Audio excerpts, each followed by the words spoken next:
चलिए बच्चों, आज की इस क्लास में हम कक्षा 10वीं की सामाजिक विज्ञान का इतिहास जो पार्ट है उसका चैप्टर नंबर 4 जिसका नाम है औद्योगिकीकरण का युग, इसके जितने भी मोस्ट इम्पोर्टेंट क्वेश्चन बन सकते थे इस चैप्टर से हमने उन सभी को इस वीडियो में कवर किया है। तो बच्चों प्लीज़ वीडियो को शुरू से लेकर अंत तक देखिएगा और अगर वीडियो पसंद आए तो वीडियो को लाइक और दोस्तों में शेयर ज़रूर करिएगा। बच्चों इससे पहले के भी जो चैप्टर थे उन सभी की भी वीडियो मैंने बना दी है। अगर अभी तक आप लोगों ने उन वीडियो को नहीं देखा है तो प्लीज़ देख लें। उन वीडियो के लिंक हम इस वीडियो के डिस्क्रिप्शन पर दे दूँगा जहाँ से आप उनको देख सकते हैं।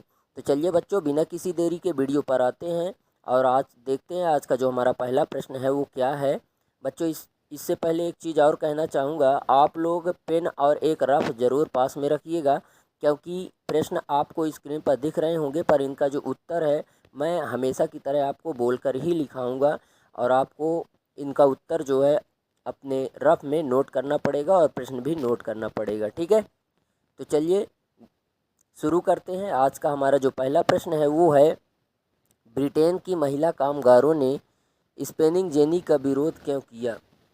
ब्रिटेन की महिला कामगारों ने स्पिनिंग जेनी मशीनों का जो है विरोध क्यों किया, ठीक है। इस प्रश्न को नोट कर लीजिएगा और उत्तर में नोट करिएगा।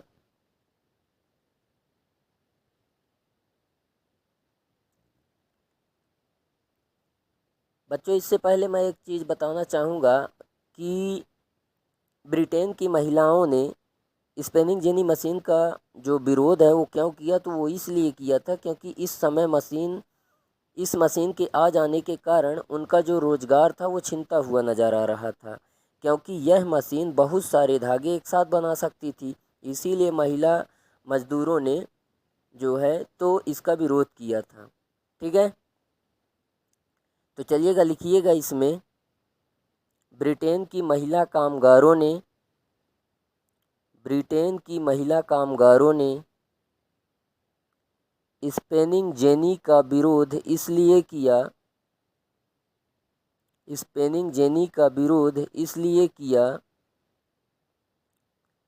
क्योंकि इस मशीन के आ जाने के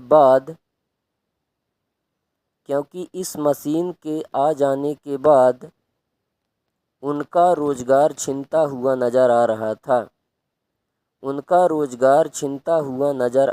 था।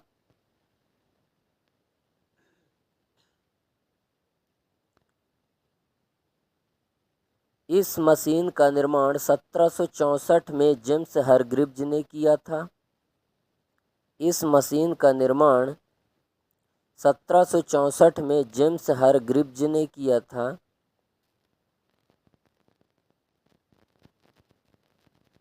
यह मशीन बहुत से धागे एक साथ बना सकती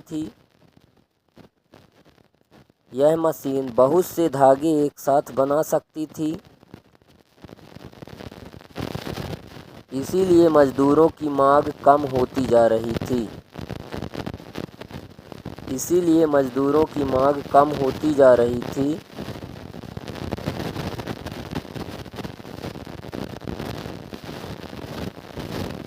इसीलिए महिला कामगारों ने, क्योंकि मजदूरों की संख्या में सबसे ज़्यादा महिलाएं ही थी, ठीक है, तो इसीलिए महिलाओं ने इस मशीन का विरोध किया था। हमारा जो अगला प्रश्न है बच्चों उसको नोट करिएगा, पूर्व औद्योगिकीकरण का मतलब बताएं। ठीक है, तो पूर्व औद्योगिकरण का मतलब होता है बच्चों उस समय से है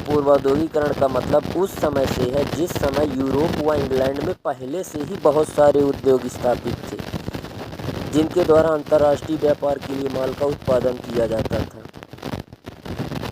इस समय माल का उत्पादन सबसे ज़्यादा गांव के घरों में हुआ करता था और उत्पादन पर सौदागरों का नियंत्रण भी होता था। सौदागर वो होते थे बच्चों जो सौदा खरीदने आते थे, जो उत्पादन को, प्रोडक्ट को जो खरीदने आते थे, ठीक है, वो लोग क्या करते थे कि किसानों और कारीगरों को पैसा देते थे और उनसे अंतर्राष्ट्रीय बाजार के लिए जो है वस्तुओं का उत्पादन करवाते थे। ठीक है, इसे ही पूर्व औद्योगिकीकरण नाम दिया गया। ठीक है, तो चलिएगा लिखिएगा इसमें पूर्व औद्योगिकीकरण हेडिंग, पूर्व औद्योगिकीकरण हेडिंग में रख लीजिएगा और लिखिएगा पूर्व औद्योगिकीकरण का मतलब उस समय से है, पूर्व औद्योगिकीकरण का मतलब उस समय से है, पूर्व औद्योगिकीकरण का मतलब उस समय से है जिस समय यूरोप व इंग्लैंड में बहुत से, जिस समय इंग्लैंड व यूरोप में पहले से ही बहुत सारे, जिस समय यूरोप व इंग्लैंड में पहले से ही बहुत सारे उद्योग स्थापित थे, पहले से ही बहुत सारे उद्योग स्थापित थे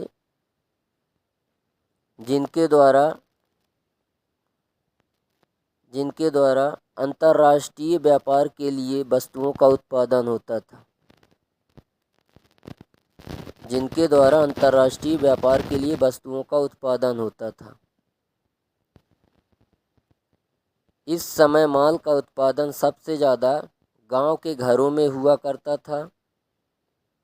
इस समय माल का उत्पादन सबसे ज़्यादा गांव के घरों में हुआ करता था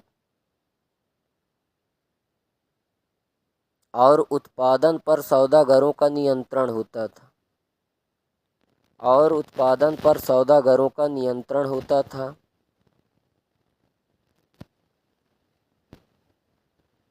ये सौदागर किसानों और कारीगरों को पैसा देते थे।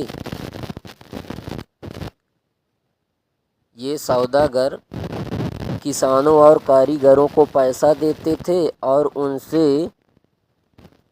उनसे अंतर्राष्ट्रीय बाजार के लिए माल का उत्पादन करवाते थे,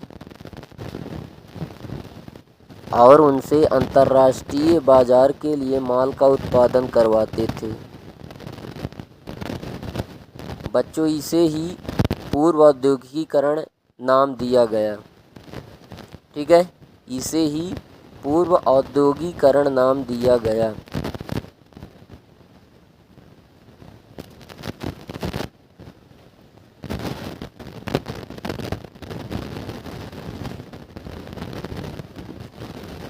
अगला प्रश्न नोट करिएगा,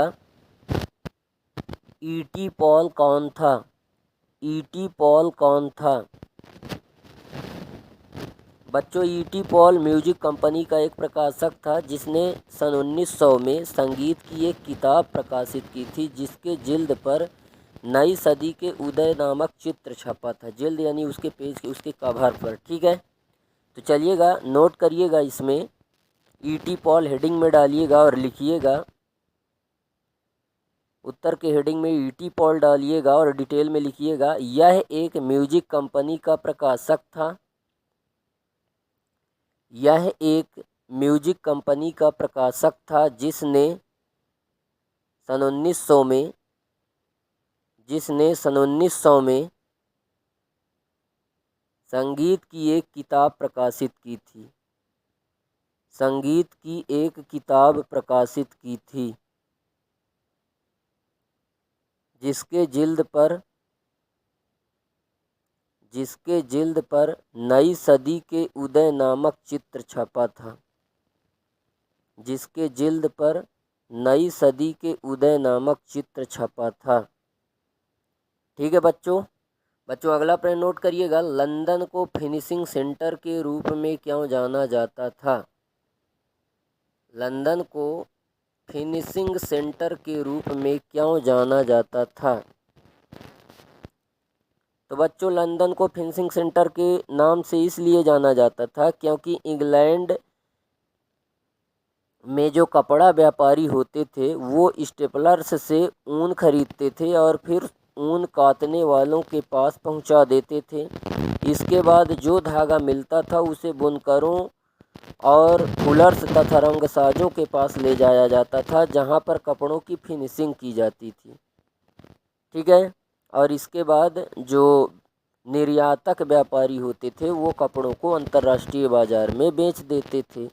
ठीक है, तो इसीलिए लंदन को फिनिशिंग सेंटर के नाम से जाना जाता है। तो चलिएगा लिखिएगा, हेडिंग में कर लीजिएगा, लंदन एक फिनिशिंग सेंटर। लंदन एक फिनिशिंग सेंटर के रूप में, ठीक है, लंदन एक फिनिशिंग सेंटर के रूप में। लिखिएगा, लंदन को फिनिशिंग सेंटर के नाम से इसलिए जाना जाता था, लंदन को फिनिशिंग सेंटर के नाम से इसलिए जाना जाता था क्योंकि इंग्लैंड के कपड़ा व्यापारी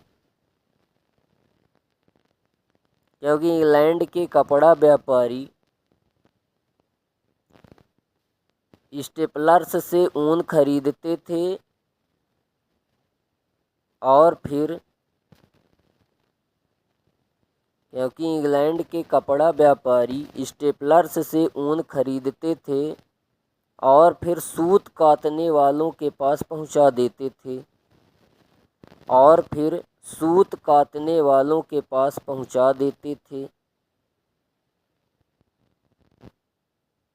जिसके बाद जो धागा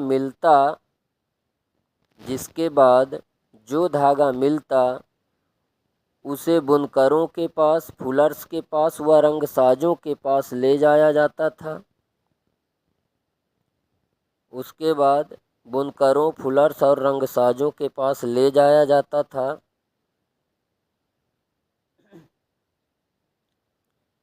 जहां पर कपड़ों की फिनिशिंग की जाती थी।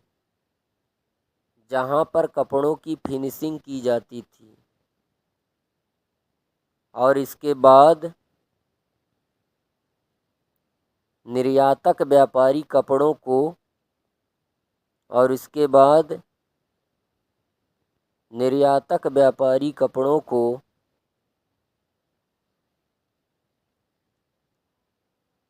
अंतर्राष्ट्रीय बाजार में बेच देते थे।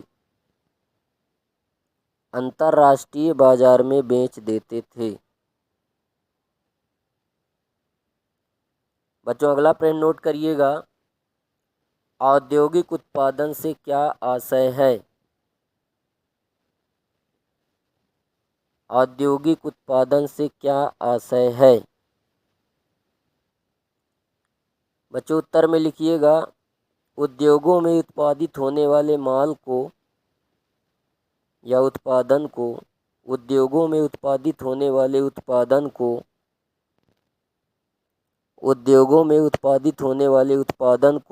औद्योगिक उत्पादन के नाम से जाना जाता है।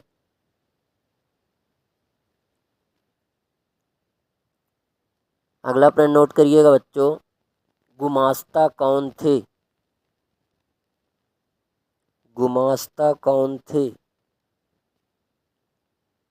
लिखिएगा, ईस्ट इंडिया कंपनी के हेडिंग में, उत्तर में हेडिंग में रखिएगा गुमास्ता और लिखिएगा, ईस्ट इंडिया कंपनी बुनकरों पर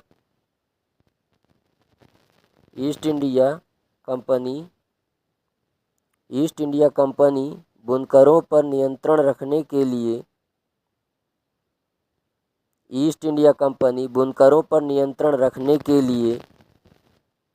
वेतन पर कर्मचारी नियुक्त करती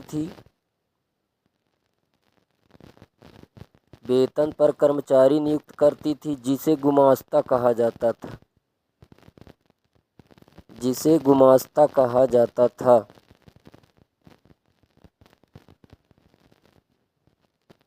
अगला प्रश्न नोट करिएगा, गुमास्ता के 2 कार्य लिखना है, ठीक है। लिखिएगा, उत्तर में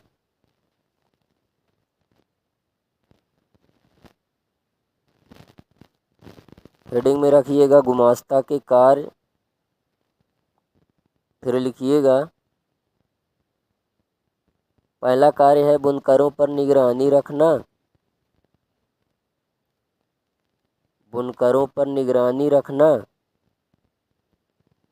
और दूसरा कार्य है तैयार माल को इकट्ठा करना।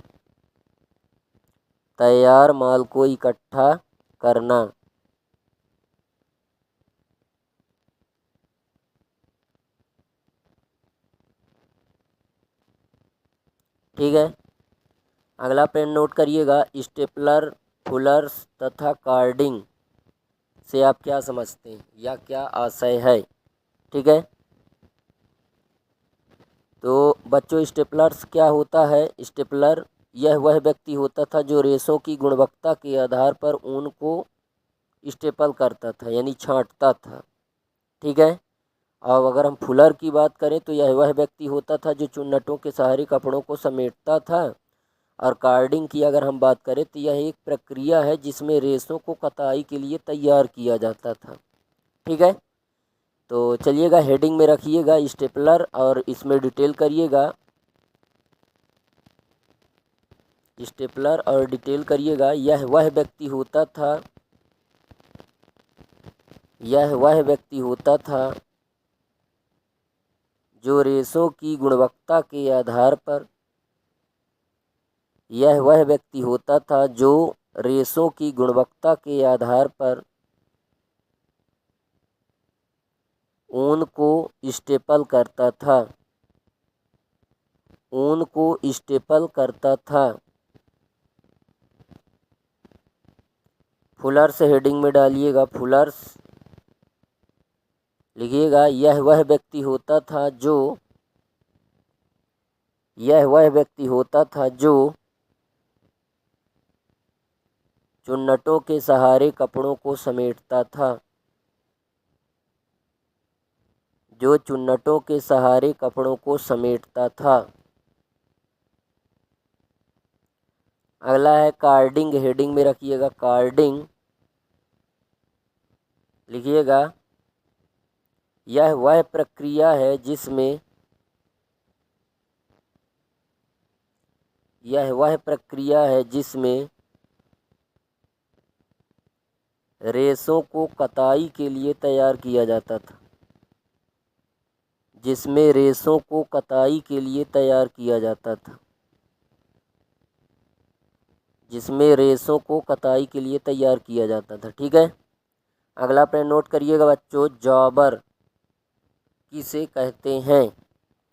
जॉबर किसे कहते हैं, तो बच्चों कंपनी के मालिक नए मजदूरों की भर्ती करने के लिए किसी विश्वास पात्र कर्मचारी को नियुक्त करते थे, जैसे जिसे हम अपनी भाषा में सुपरवाइजर कह सकते हैं, जो कि मजदूरों को हेर ढूंढ के लाता है और उनसे काम करवाता है। ठीक है, तो लिखिएगा जॉबर हेडिंग में रखिएगा और लिखिएगा कंपनी के मालिक नए मजदूरों की भर्ती के लिए,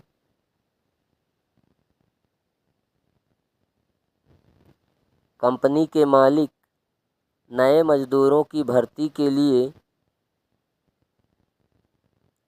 किसी पुराने कर्मचारी को नियुक्त कर देते थे, किसी पुराने कर्मचारी को नियुक्त करते थे,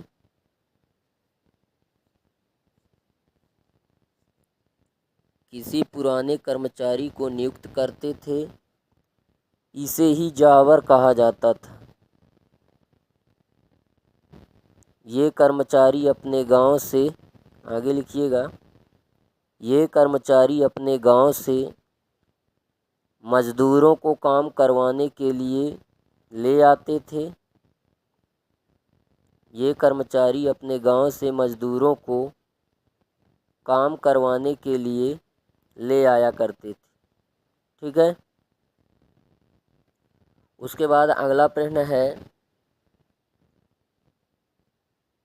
जमशेद जी जीजी भोये कौन थे। जमशेद जी जीजी भोये कौन थे। बच्चों यह एक पारसी बुनकर के बेटे थे जो बहुत सारे लोगों की तरह चीन के साथ व्यापार किए थे। इनके पास बहुत सारा जहाज का बेड़ा था, जिन्होंने कंपनी के साथ एक प्रतियोगिता हुई थी। उस प्रतियोगिता में जब ये हार गए तो ये अपने सारे जहाज जो है बेच दिए, उस प्रतियोगिता में हारने के कारण। ठीक है, तो चलिएगा इसमें डिटेल जमशेद जी जीजी भोये हेडिंग में करिएगा और डिटेल में लिखिएगा। यह पारसी बुनकर के बेटे थे, यह पारसी बुनकर के बेटे थे जो बहुत सारे लोगों की तरह, यह पारसी बुनकर के बेटे थे जो बहुत सारे लोगों की तरह चीन के साथ व्यापार किए। बहुत सारे लोगों की तरह चीन के साथ व्यापार किए।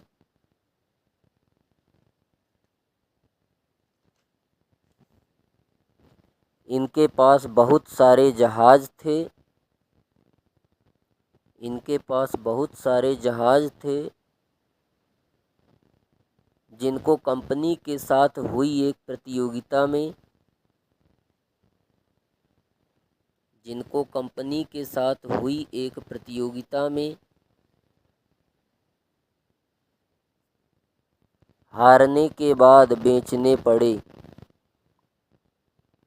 जिनको कंपनी के साथ हुई एक प्रतियोगिता में हारने के बाद बेचने पड़े। अगला प्रश्न नोट करिएगा, फ्लाई शटल क्या थी? फ्लाई शटल बच्चों, यह रस्सियों और पुल्लियों के सहारे चलने वाला एक यांत्रिक औजार था जिसका उपयोग बुनाई के लिए किया जाता था। इसके आ जाने से कपड़ा बनाने में बुनकरों को काफ़ी मदद मिली थी। ठीक है, तो चलिएगा इसके बारे में लिखिएगा। हेडिंग में, उत्तर के हेडिंग में रखिएगा फ्लाई शटल और डिटेल में लिखिएगा, यह रस्सियों और पुलियों के सहारे चलने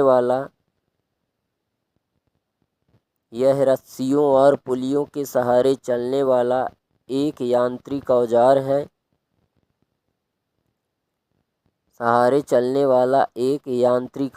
है। जिसका उपयोग बुनाई के लिए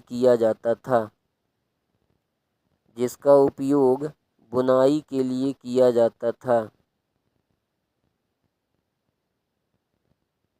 इसके आ जाने से कपड़ा बनाने में बुनकरों को काफ़ी मदद मिली।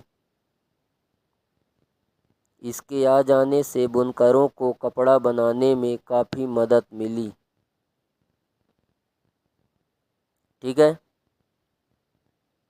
अगला प्रश्न नोट करिएगा बच्चों कि बहुत सारे उद्योगों में श्रमिकों की मांग मौसमी आधार पर घटती बढ़ती है, क्यों? ठीक है, तो बच्चों बहुत सारे उद्योगों में श्रमिकों की जो मांग है वो मौसम के आधार पर घटती बढ़ती है। इसलिए है क्योंकि जैसे ठंडे के मौसम में क्या होता है कि दारू की खपत ज़्यादा होती है, शराब खानों में मज़दूरों की संख्या बढ़ जाती है। उस समय दारू का जो बॉटल होता है उसका कैप वगैरह बंद करने के लिए, और जैसे ही ठंडी का मौसम जाता है, दारू की जब खपत कम हो जाती है तो मज़दूरों को काम से निकाल दिया जाता है। ठीक है, तो इस कारण से जो है तो मज़दूरों का जो मांग है वो मौसम के आधार पर घटता बढ़ता रहता है। ठीक है, चलिएगा इसमें लिखिएगा, इंग्लैंड की रानी विक्टोरिया के समय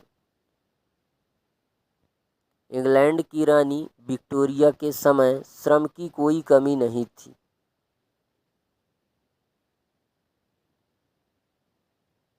इंग्लैंड की रानी विक्टोरिया के समय श्रम की कोई कमी नहीं थी, क्योंकि इस समय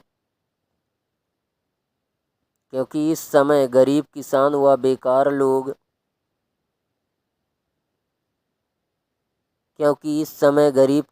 और बेकार लोग काम की तलाश में शहर जाते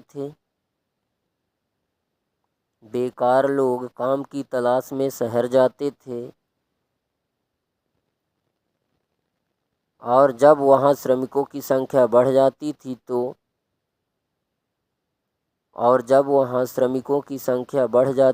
तो उनका वेतन गिरा दिया जाता था। इसलिए कंपनी के मालिक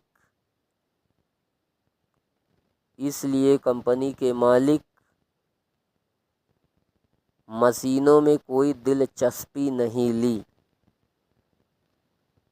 जिन पर बहुत ज़्यादा खर्च आने वाला था। मशीनों पर कोई दिलचस्पी नहीं ली, जिन पर बहुत ज़्यादा खर्च आने वाला था।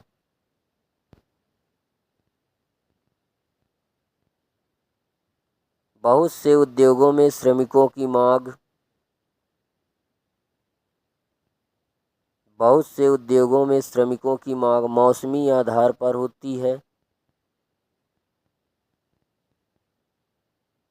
मौसमी आधार पर होती है, जैसे शराब खाने में ठंड के मौसम में मज़दूरों की ज़्यादा ज़रूरत होती है।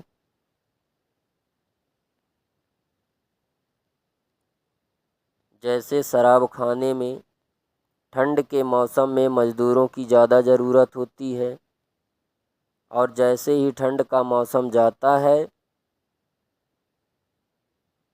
और जैसे ही ठंड का मौसम जाता है तो मज़दूरों की ज़रूरतें ख़त्म हो जाती हैं। तो मज़दूरों की ज़रूरतें ख़त्म हो जाती हैं। ठीक है, तो बच्चों हम उम्मीद करते हैं कि आपको हमारा यह वीडियो पसंद आया होगा। वीडियो अगर पसंद आया है तो वीडियो को लाइक करें और दोस्तों में शेयर करें, और अगर आप हमारे चैनल पर नए हैं तो चैनल को सब्सक्राइब करें और बेल आइकन भी प्रेस करें, ताकि हमारी नई नई वीडियो की नोटिफिकेशन आपको सबसे पहले मिले। तो दोस्तों आज के लिए बस इतना ही। मिलते हैं आप सभी लोगों से नेक्स्ट वीडियो में नेक्स्ट टॉपिक के साथ। तब तक के लिए जय हिंद, वंदे मातरम।